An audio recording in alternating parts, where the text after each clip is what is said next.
బైబిల్లో ఏం చెప్తున్నారు? బైబిల్ని నమ్ముకున్న వాళ్ళు స్వర్గానికి వెళ్తారు, నమ్ముకోని వాళ్ళు నరకానికి వెళ్తారు. కాబట్టి మన బైబిల్ మాత్రమే వే ఆఫ్ లైఫ్. దీన్ని ఫాలో అయిన వాళ్ళు మాత్రమే మంచి వాళ్ళు, మంచి ప్రజలు అవుతారు అని. మనం నమ్మలేదు కాబట్టి మనం నరకానికి వెళ్తాము. అలాంటప్పుడు మనం క్రిస్మస్ని సెలబ్రేట్ చేసుకోవడం ఎంతవరకు కరెక్ట్? సమాజంలో ఒక రకమైన అపోహ ఉంది. ఏమిటంటే అది బైబిల్ని నమ్మకపోతే నరకం వెళ్తామంట, వాళ్ళ దేవుణ్ణి నమ్మకపోతే నరకం వెళ్తామంట. మనల్ని ఇంతగా కించపరుస్తున్నారే, మనల్ని నరకం పంపిస్తానంటున్న మతం మనకెందుకు? మనల్ని నరకం పంపిస్తాననుకుంటున్నటువంటి వాళ్ళ దేవుడు మనకెందుకు? ఇది బురద జల్లడం కార్యక్రమం.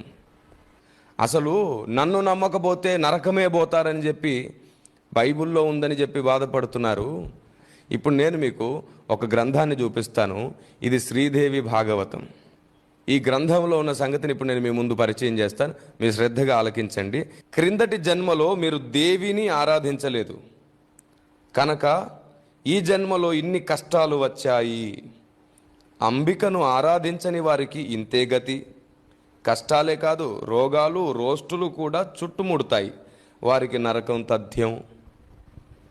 అమ్మగారిని ఆరాధించకపోతే నరకం తథ్యం అని ఉంది. ఇప్పుడు మేమేమనుకోవాలి?